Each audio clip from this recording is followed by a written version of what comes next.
Hey everyone, and welcome. So today we're going to talk about leadership. I know it's a word that gets thrown around all the time, right? But what does it actually mean? Where does it even come from? Let's peel back the layers and really demystify what it takes to be a leader. So let's start with the big one, the classic question. Are leaders born or are they made? You've heard this a million times, I'm sure. Is it just something in your DNA? Some people just have it, that magic spark. Or is it something that anyone, and I mean anyone, can actually learn and get better at? The answer? Well, it might not be what you think. You see, to get to the real answer, we've got to do a little myth-busting first. For way too long, our whole idea of leadership has been wrapped up in these old-school beliefs that are, frankly, pretty limiting. So it's time we challenge some of that. And this really flips the script. Just look at the difference. The myth says it's this special, innate trait that you need a fancy title and that it's only for a chosen few. But the reality? It's a learned practice. It's accessible to literally all of us. And the most important part? It starts with you. Okay, so that leads to the next logical question, doesn't it? If leadership isn't some exclusive club you have to be born into, if it's a skill you can actually build, well, where's the starting line? How do you even begin? And here it is. The journey doesn't start out there, trying to lead a team or run a project. No, it starts in here. The absolute first, most critical person you will ever have to learn to lead is yourself. Everything else, and I mean everything, is built on top of that foundation.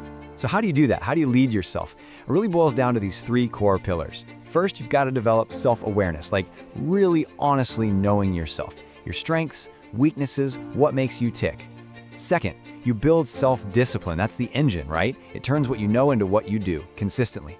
And third, you find your clarity of purpose, your why. That's the compass that guides all of it. You know, there's this quote that just absolutely nails it.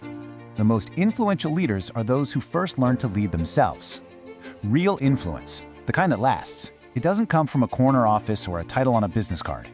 It radiates from someone who has put in the work to master themselves first. So once you have that internal foundation, how does it translate to the outside world?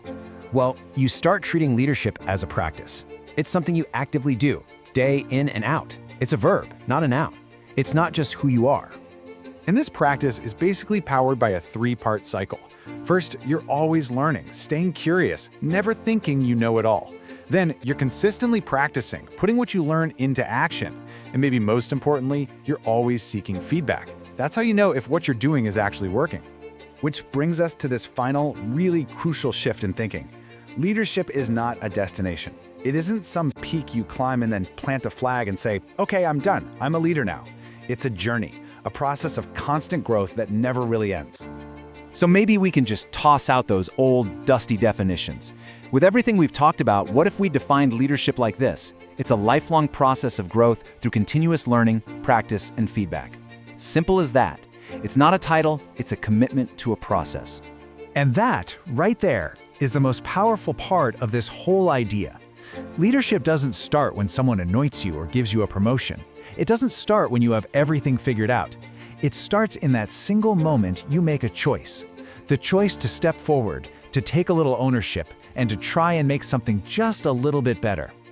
The truth is, just by watching this and thinking about these ideas, you've already taken that first step. You're already on the path. So, the only question left isn't if you can lead, but where you'll choose to. In your own life, your family, your community, where will you choose to lead next?